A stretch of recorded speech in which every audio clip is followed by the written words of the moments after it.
Bonjour Jean-Marc. Alors Jean-Marc, je précise, chaque année, il vient nous rendre visite sur notre stand. Et en fait, on se voit une fois par an.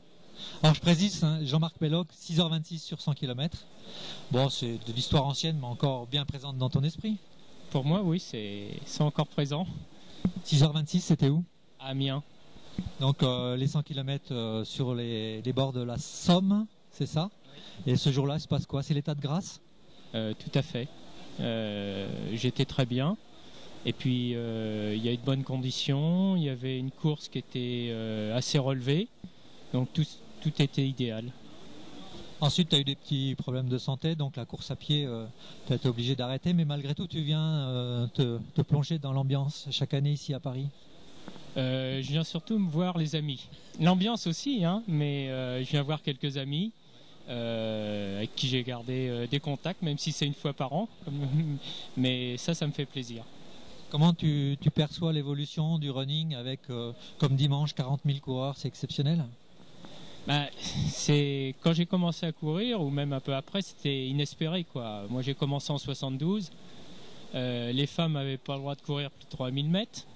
Il y avait tout juste un championnat de France de marathon. Le 100 km commençait en 72.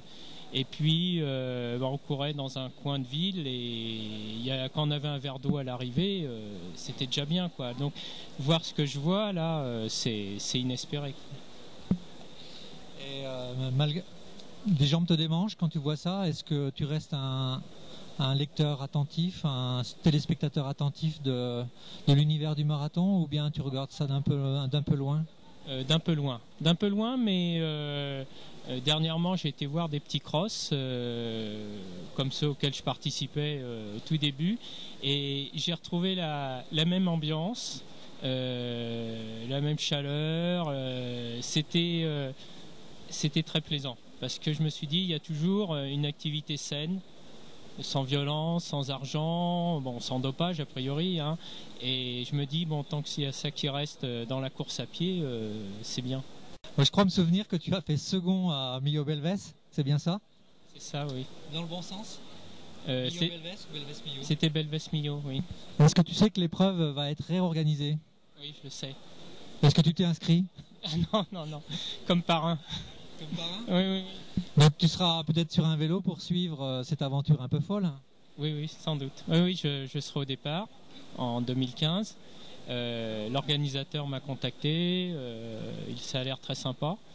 Et bon, bah, j'irai voir. Aujourd'hui, l'ultra, c'est plus qu'une mode, hein, puisqu'il y a des milliers de coureurs qui participent à des ultra-trails. À l'époque, Millau Belvès, vous étiez vraiment des pionniers. Oui, mais bon, c'était sur route. C'était dans un cadre quand même assez réglementé. Du moins, c'était en Europe. Je veux dire, c'est un peu différent de toutes les courses qu'il y a dans la nature maintenant.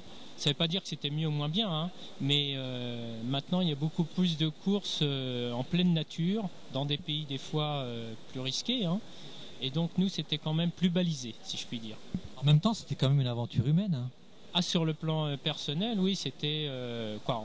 On partait pour arriver, hein, ça, et on était quoi, du moins moi j'étais entraîné pour, hein, donc mais au-delà de 100 km, c'est vrai qu'on savait pas trop comment on allait réagir personnellement, et c'était ça aussi qui était intéressant, indépendamment de la compétition. Donc finalement, on n'a pas inventé grand-chose. À cette époque, tout était déjà en place. Bah, ça a même été inventé avant, puisque dans l'Antiquité, il y a quelqu'un qui a été annoncé la victoire à marathon. Donc c'est plus vieux, quoi. Toi-même, tu n'as jamais couru le Spartathlon? Non. C'est un regret? Maintenant, oui. Maintenant, oui. Mais ça tombait peu de temps après Millau. Et puis les échos peut-être à tort que j'avais, c'était qu'il faisait chaud là-bas et qu'il n'y avait pas tellement de ravitaillement.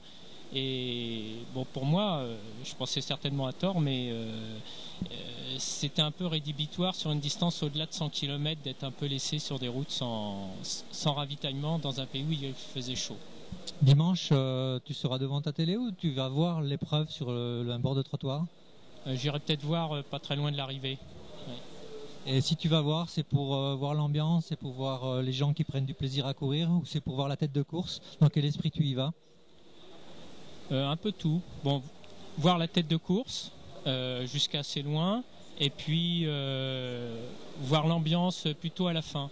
Parce que là, c'est pas qu'on triche, mais disons, ça, on voit plus les gens tels qu'ils sont. C'est ça le marathon, faut un peu se mettre à nu, faut un peu se dépouiller, toi tu connais. Bah, c'est les courses, la course, on est obligé un peu de s'investir, donc de se dépouiller, oui. Bon, merci Jean-Marc, à bientôt.